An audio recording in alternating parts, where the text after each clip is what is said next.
Mercure, Vénus, la Terre et Mars. Les planètes gazeuses comme Jupiter, Saturne, Uranus et Neptune. 2. Les effets de l'interaction gravitationnelle. La gravitation ou interaction gravitationnelle découverte par Newton est due aux masses des corps.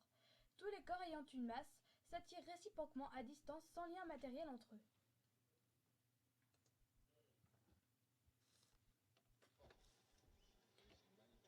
Dans le mouvement, il n'existe aucun lien solide réel entre la Terre et la Lune. La gravitation est une action qui s'exerce contrairement à l'action exercée par l'athlète qui, lui, est en contact avec le marteau par l'intermédiaire du câble.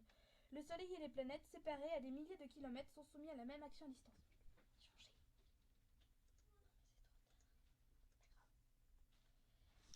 L'attraction gravitationnelle entre deux objets est comparable à l'attraction magnétique entre un aimant et un clou en fer ou entre deux aimants.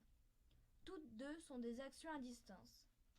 Lorsqu'on approche un aimant d'un clou en fer, celui-ci est attiré. Si on rapproche encore l'aimant du clou en fer, celui-ci est attiré plus fortement. C'est aussi le cas pour la gravitation. L'attraction est d'autant plus grande que les masses sont proches. Cette action attractive est réciproque. Si on approche le clou en fer de l'aimant, ce dernier est attiré par le clou en fer. C'est aussi le cas pour la gravitation. Par exemple, la Lune exerce une attraction sur la Terre, les marées en sont une conséquence. Dans le cas des deux aimants, l'action magnétique peut aussi être répulsive. Deux pôles de même nature se repoussent. Ce n'est jamais le cas pour la gravitation qui est toujours attractive. Le poids d'un corps et l'attraction de la Terre exercent sur ce corps. Il est responsable de sa chute. Le poids d'un corps est un cas particulier de l'attraction gravitationnelle qu'on appelle alors pesanteur. Le poids se mesure avec un dynamomètre. Il se mesure en newtons. Le poids d'un corps est une variation de l'attraction gravitationnelle exercée par la Terre sur ce corps. Cette manifestation est également appelée pesanteur. Sur la Terre, cet objet de masse m est égal à 50 grammes subit son poids dont la valeur est de 4,9 newtons. Sur la Lune, cet objet toujours de la même masse, m est égal à 50 grammes, mais la valeur de son poids ne vaut plus que 0,8 newtons. Le poids correspond à la valeur attractive de la planète sur cet objet. Sa valeur dépend donc du lieu où se trouve. L'énergie ne se voit pas directement, mais on peut en observer les effets. On ne peut pas créer de l'énergie, elle ne peut que se transformer d'une forme à l'autre. 5. Comment évolue l'énergie lors d'une chute?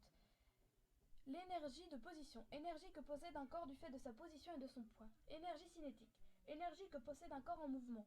Énergie mécanique. Énergie qui correspond à la somme des énergies de position et cinétique. Lors de la chute d'un objet, l'énergie mécanique se conserve, l'énergie de position diminue et l'énergie cinétique augmente. Lors de l'arrêt d'un véhicule. Pour arrêter un véhicule, on peut utiliser deux manières différentes. En énergie thermique. Lorsqu'on freine un véhicule, on diminue ou on augmente son énergie cinétique. On y parvient généralement en utilisant les frottements. Les pièces en contact s'échauffent. Lors du freinage d'un véhicule, l'énergie cinétique se dissipe en énergie thermique au niveau des freins. En énergie de déformation. Lorsque l'énergie cinétique s'annule lors d'un choc, le véhicule absorbe cette énergie en se déformant.